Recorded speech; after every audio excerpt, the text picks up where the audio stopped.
Le cours est dédié à l'Nishmat Joël Myriam Bat Georgette Sarin. J'ai entendu, il y a des gens qui m'ont fait la remarque que c'est long, une introduction qui est comme ça. Comme la première fois, j'avais annoncé tous les points. Tout le monde veut déjà tout de suite savoir ce qu'il en sera à la fin des temps. Mais je crois que le Machar, c'est une idée qui naît en nous. Et c'est ça qu'il faut vraiment développer comme notion. C'est pas forcément quelque chose qu'il faut attendre comme ça de manière qui se concrétise à l'extérieur de nous, si ça n'existe pas en nous. Et c'est pour ça que j'ai commencé Dafka. J'ai fait exprès de commencer cette introduction avec la mention donc, des temps messianiques dans la Tfila. Parce que le texte de la dernière fois, je l'ai dit en français, comme ça maintenant tout le monde a la traduction chez lui s'il le veut. Et parce que ce texte, il est important pour l'existence juive, parce que le juif, il prie 3 fois par jour, et le texte de l'Amida, c'est un texte que les hommes de la Grande Assemblée, il y a 2500 ans, ont instauré afin que, pour toutes les générations à venir, il soit mis en évidence ici ce que c'est la conscience de l'essence même de l'homme. Parce que l'homme est un être de prière. Alors, je vais rapidement reprendre ces notions-là, qui sont donc les valeurs de l'espoir telles qu'elles se donnent dans la Tfila. Et rapidement avec donc le passage, c'est dans la Gemara Megillah Daf Yud Zayin Amud Bet, Yud Ched Amud Aleph. Là-bas, le texte avait dit donc à propos de la Tfila, donc dans le Seder de la Hamida, à un moment donné, donc on prie sur Birkat Hashanim, c'est-à-dire on prie pour que l'année reçoive les bénédictions. Donc c'est aussi une Tfila sur la Parnassa à part ça. Mais la Gemara demande d'où les hommes de la Grande Assemblée ont-ils su qu'il fallait mettre la Birkat de Kibbutz Galuyot juste après la Birkat Hashanim. Donc la bracha qui suit la bracha du Birkat Hashanim, c'est dans le texte, le Kibbutz Galuyot, Teka Beshofar Gadol, ramener les exilés vers la terre d'Israël. Alors pourquoi ils ont institué la bracha des exilés juste après la bracha sur la terre, sur le temps, le fait que le monde donne sa bénédiction? Parce que, dit la Gemara, on l'apprend d'un verset dans le Yecheskel qui parle de la fin des temps. Ce verset dit que, à la fin des temps, donc, montagne d'Israël, offrez vos branches, vos fleurs apportez-les à mon peuple Israël parce qu'il est sur le point d'arriver. Voilà qu'il revient donc sur la terre d'Israël. Karov Lavo. Et Rashi explique à ce moment-là sur la Gemara, il dit que le retour des exilés a donc bien effectivement lieu au même moment que la bénédiction du temps. Et ça, effectivement, ça on l'a vécu nous. On voit que c'est cette manière-là que les choses sont faites. Le retour sur Eretz Israël, historiquement, il s'est fait en même temps que le retour de la Birkat Hashanim. On sait, tout le monde connaît cette histoire au sujet du Chafetz Chaim. On lui avait ramené une fois des fruits d'Eretz Israël et il avait vu dedans, dans les fruits qu'on lui ramenait d'Eretz Israël, donc on parle avant les années 40, il avait vu dedans, à l'intérieur de ces fruits, la bracha, effectivement, qui était celle de la fin des temps. C'est ce que dit ici la Gemara dans la Masechet Megillah. Et juste après, donc, après avoir fait la bracha de la terre d'Israël, vient le Kibbutz Galuyot au même moment. Alors c'est intéressant, c'est que Eretz Israël s'appelle aussi Eretz Zi, la terre du Zi. C'est quoi le Zi? C'est la biche, et le propre de la biche, dit la Gemara dans Rosh Hashanah, c'est le fait de s'étendre. Et elle a donc une sorte on pourrait dire, elle dépasse les dimensions de l'espace et du temps, puisque non seulement, plus on mettra de population dans la terre d'Israël, plus elle s'étendra dans l'espace, mais aussi dans le temps, nous dit la Gemara, dans notre endroit, dans Gittin, que la Gemara dit, c'est Rashi qui ramène, Eretz Zi, parce qu'elle est Kala Levachel Perotea, Mikol Haaretzot, elle est rapide à faire mûrir ses fruits, plus encore que tous les autres endroits du monde. Donc on voit que le Kibbutz Galuyot et le retour des exilés se fait sous la forme aussi accélérée. C'est ce qu'on voit en l'espace de 70 ans. On voit 100 ans, disons un siècle. On voit comment l'espace et le temps même d'Eretz Israël, si on peut dire, comment les choses se précipitent. Donc il y a une bracha très spéciale. Ensuite, on va reprendre rapidement les brachot de l'Amida, mais pour ne pas perdre de temps avec ça, juste pour... Je rappelle cette idée que le fait de retrouver la mention des temps messianiques dans la Hamida, ça nous permet à nous de faire un vrai travail sur qu'est-ce que c'est se présenter devant Akadosh Baruch Hu, devant le Saint béni soit-il, dans la Tfila, avec cette conscience de l'époque messianique. Et ça, donc, le texte de la Gemara nous dit comment les choses se passent. La Birkat Hashanim, le retour des exilés ensuite. Après, il y a le jugement des impies, les Malchinim. En fait, nous dit la Gemara ici, c'est que pour que le jugement des impies soit possible, il faudra que les exilés reviennent sur Jérusalem, mais ils ne pourront s'asseoir complètement dans Jérusalem, prendre totalement position dans Jérusalem, que quand le jugement des impies aura été réalisé. Et dans le traité Shabbat, j'ai retrouvé cette Gemara qui dit que, dans le traité Shabbat, c'est Dafkouf Lamed Tet Amud Aleph, En Akadosh Baruch Hu Mashre Shechinato al Israël, Ad Sheikalu Shoftim Veshotrim Araim mi Israël. Donc ça veut dire que Akadosh Baruch Hu ne fera pas résider sa présence divine, donc le dévoilement divin, si on peut dire de la conscience de ce que c'est la présence divine dans le monde, et ce rapport que nous on a avec Hachem, tant que n'auront pas disparu, n'auront pas été détruits, si on peut dire, chez Ikalou, n'auront pas été anéantis, les shoftim, les juges et les shotrim, et les policiers, littéralement, Raïm, mauvais, qui se trouvent en Eretz Israël. C'est-à-dire qu'il y a effectivement, dans le retour des exilés sur leur terre, il y a un combat qui se fait vis-à-vis de la justice. Et que avant même d'avoir un yishuv, c'est-à-dire un rétablissement total des Juifs sur la terre, sur Jérusalem, c'est-à-dire sur ce qui s'appelle Jérusalem, la dimension justement de Torah de Jérusalem, avant ça, il faut faire disparaître ce qui s'appelle ici, dans l'Agbar, dans Shabbat, Shoftim Veshotrim Raïm. C'est une condition préalable, c'est ce qu'elle dit ici, la Gemara. Voilà pourquoi la Malchinim a été dit juste après le retour des exilés. Ensuite vient la bracha sur les tzadikim, parce qu'une fois qu'effectivement on fait disparaître, il y a le jugement des impies, et qu'on fait disparaître les fauteurs et les délateurs, alors à ce moment-là peut arriver effectivement le dévoilement, si on peut dire, de qui seront effectivement les tzadikim qui vont construire Jérusalem, parce que Jérusalem, d'après la Gemara ici, n'est pas encore construite, puisque viennent d'abord les tzadikim, et comme dit la Agmida juste ensuite, après, une fois que les tzadikim se sont installés, c'est-à-dire ont pu effectivement commencer à gérer le monde, l'existence en Eretz Israël sous la forme de la Torah, et donc pas des jugements des impies, donc pas le jugement de ceux qui ne reconnaissent pas la Torah de Moshe comme étant une Torah divine, comme le dit Rashi sur le traité ici, toujours dans la Masechet Megillah Daf Yud Zayin Amud Bet. Donc Jérusalem ne sera construite qu'une fois que les tzadikim auront pu installer leurs idéaux, si on peut dire, leur mode d'être, leur mode d'existence, qui est en fait un dévoilement du bien dans le monde.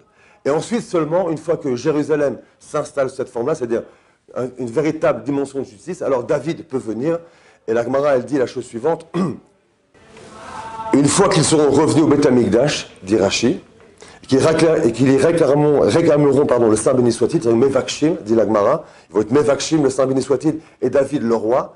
D'abord, il faut reconstruire Jérusalem à travers le sens du jugement, c'est le jugement juste, celui qui correspond à la Torah et qui fait disparaître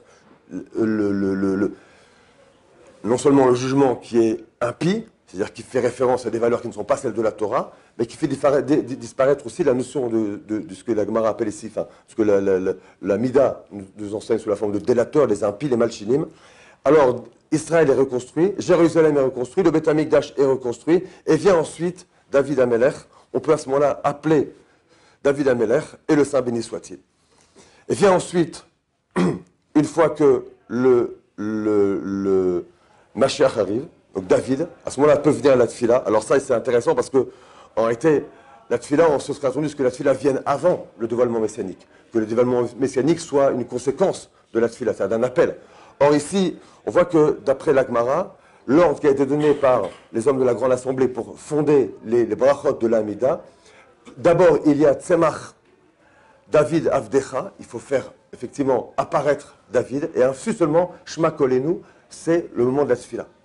Donc la Tfila, le Maharsha dit la chose suivante, il dit qu'en réalité, la Tfila, c'est ici ce qu'il appelle Avoda Shebalev. Et que la Avoda Shebalev, elle se fait aussi effectivement avec cette dimension parce qu'en fait, si Machar en réalité répond à une dimension de justice, comment la Torah peut s'installer dans l'ordre politique pour faire apparaître à l'intérieur de lui non seulement Jérusalem, mais Jérusalem, la ville sainte, pas Jérusalem physique, pas la Jérusalem matérielle. On parle de la Jérusalem, la ville sainte, c'est-à-dire, on pourrait même dire de manière un peu chassidique, c'est la Ira et la Shlemut. D'un côté, dans la Avodat Hashem, une vraie Irat Hashem, et de l'autre côté, dans la Avodat Hashem, une Shlemut, une vraie Simcha. Et que, en vertu de ces valeurs-là, alors David Ameller, effectivement, peut se dévoiler. On verra comment il se dévoilera, si c'est sous la forme d'un homme précisément, ou c'est une conscience. Ici, d'après ce qui apparaît dans la tfila, c'est effectivement, puisque c'est un appel à chacun, c'est-à-dire que chacun en fait, a en lui la possibilité de faire apparaître ce qui s'appelle David Ameller, ce qui s'appelle Yerushalayim, et là on comprend pourquoi la tfila vient après, parce qu'une fois qu'ont effectivement été arrangées, si on peut dire, les valeurs qui sont en nous, qui sont justement ces notions-là, qui sont des notions qui nous apparaissent a priori matérialistes, physiques, mais qui en réalité font appel à une dimension qui est à l'intérieur de nous, alors peut apparaître une vraie tfila. C'est-à-dire, c'est quoi une vraie tfila? C'est une vraie, à la différence d'une bakasha, une vraie tfila, c'est faire apparaître un chisaron, faire apparaître un manque en l'homme, et qu'effectivement, une fois que la dimension messianique est prête en l'homme, l'Yerushalayim, la vraie ira, la vraie shlemut dans la voie d'Hachem, à ce moment-là peut apparaître cette volonté de dire il manque maintenant véritablement un royaume, le royaume divin sur terre. Et la tfila, donc, elle vient après le Mashiach, et elle vient surtout avant l'inauguration du temple. C'est ce que rappelle le Maharsha sur place en disant que Shlomo HaMelech, avant même d'avoir fait, au moment de l'inauguration du temple, avant même d'avoir fait le premier sacrifice, d'abord il doit prier. Et c'est pour ça qu'ici la prière, elle précède la bracha qui vient juste ensuite dans la Hamida, qui est la tfila sur la avoda, c'est ce que dit la Gemara. Donc la avoda vient après la tfila, puisque juste après on dit Retse Hashem Elokeinu be'amecha Israël bitfilatam, ve'Hashem et avoda. Donc Hashem ramène la avoda qui vient après la tfila, et donc la avoda ici pour le coup c'est vraiment l'endroit du Beit Hamikdash. Et là il est clair que puisque les trois brachot qui finissent le Shemona Esrei, c'est donc la avoda, ensuite la oda, le remerciement, et ensuite la birkat kohanim au milieu, et ensuite sim shalom, le shalom. Et ces trois brachot en fait qui finissent la Hamida, alors qui sont aussi trois brachot comme les trois bénédictions, qui sont comme les trois premières bénédictions, qui sont aussi les plus importantes dans la tfila. Ces trois brachot, elles sont, on peut dire, une dimension qui maintenant dépasse complètement ce qu'on connaît déjà aujourd'hui. C'est-à-dire qu'il y a effectivement un troisième Beit Hamikdash dont on ne sait pas à quoi il ressemblera. Il y a effectivement ici une avoda des Kohanim dont on ne sait pas non plus à quoi elle va ressembler exactement, parce qu'il y a beaucoup de discussions, on verra plus tard dans les textes. Mais la khatima, la conclusion, on pourrait dire le tampon final de la Hamida, c'est le shalom. Parce qu'effectivement, dans cette Yerushalayim qu'on a réussi à faire apparaître à l'intérieur de nous, alors peut véritablement s'exprimer à la fin le shalom, c'est-à-dire le fait que toutes les dimensions de l'existence humaine, mais toutes les dimensions aussi de l'universel, toutes les dimensions des Umot Haolam, on le reverra tout à l'heure avec le Or HaChaim sur les versets, toutes les dimensions, toutes les nations du monde, tout le monde trouve sa place autour du Beit Hamikdash, autour du Shalom, et c'est Shlomo HaMelech qui exprime aussi cette notion de Shalom, de Shlemut. Au bout du compte, c'est ça que la Hamida, elle vise, que toutes les dimensions messianiques, et ça on va essayer de comprendre aussi, parce qu'on parle de guerre, on parle de destruction, il y a beaucoup de textes qui parlent même ici la Hamida, de destruction des Rechaïm. Alors est-ce que cette destruction, c'est une destruction physique? Effectivement, est-ce qu'on peut penser cette idée que Akadosh Baruch Hu, le Saint béni soit-il, qui crée un monde dans lequel il veut dévoiler le bien, il en vient à la fin des temps à détruire des millions de personnes pour un petit Israël? Est-ce que c'est vraiment ça que le judaïsme vient nous enseigner? Ou est-ce qu'au contraire, est-ce que la Hamida, je crois, vient nous proposer, c'est pour ça que les hommes de la Grande Assemblée ont fixé ce texte de cette manière-là, en réalité, les forces du mal, elles sont avant tout en nous. Et que si on fait disparaître ces forces du mal qui sont en nous, alors peuvent apparaître ensuite des dimensions qui nous dépassent, qu'on ne connaît plus. Donc Yerushalayim, finalement, c'est effectivement le fait de rendre possible en moi la résidence divine. Et une fois que la chose est rendue possible, alors on pourrait dire, presque comme une conséquence naturelle, peut enfin s'élever un homme qui sort de la politique, qui est la politique des dômes, qui est la politique justement d'ailleurs on le verra plus loin. Il y a deux différences entre les temps messianiques et le Olam Hazé et la période qu'on vit. La seule différence qu'il y a, c'est Shibud Malchuyot, c'est-à-dire la domination des nations, c'est-à-dire une politique qui justement s'exprime sous la forme de valeurs du bien et du mal, de valeurs du droit, du jugement, du mishpat dont on a parlé tout à l'heure, de la justice, de la tzedaka aussi, dit le texte de la Gemara en justifiant le texte des hommes de la Grande Assemblée, qui sont donc des valeurs qui disparaissent, parce que c'est les valeurs de la Torah, c'est les valeurs profondes de l'existence humaine, enfin, elles peuvent s'imposer, à tous les hommes s'imposer. Se révéler comme étant effectivement la nécessité, une conscience de fraternité humaine qui permet alors à ce moment de faire apparaître le Beth Amikdash et la paix. Voilà pourquoi le texte se finit là-dessus. La Gemara, elle dit effectivement, Maraoulomar Sim Shalom, qu'est-ce qu'ils ont vu, les hommes de la Grande Assemblée, pour dire Sim Shalom après la Birkat Kohanim, parce que c'est marqué, Veshamou et Shimi al Bnei Israël, mettez mon nom sur les Bnei Israël, donc c'est la Birkat Kohanim, Vani Evarerechem, et c'est moi qui vais les bénir. La Gemara, elle ajoute, Bracha d'Akadosh Baruch Hu, la bénédiction d'Akadosh Baruch Hu, Shalom, elle s'appelle Shalom, c'est le Shalom chez Nehemar, comme ça l'a dit dans les Teilim. Hachem Yevarech Esamo Beshalom, Bashalom. Hachem, il va bénir son peuple dans le Shalom, et quand on parle de son peuple, c'est pas uniquement le peuple d'Israël, mais c'est toute la dimension humaine. Parce qu'il n'y a aucune avamina, il n'y a aucun a priori qui nous permettrait de dire que Hachem aurait créé un monde pour finalement éradiquer des nations entières, des millions de personnes, pour garder qu'un petit noyau et faire... Non, le shalom, il s'exprimera effectivement en tous les hommes, chez tous les hommes, et c'est ça le but du dévoilement messianique.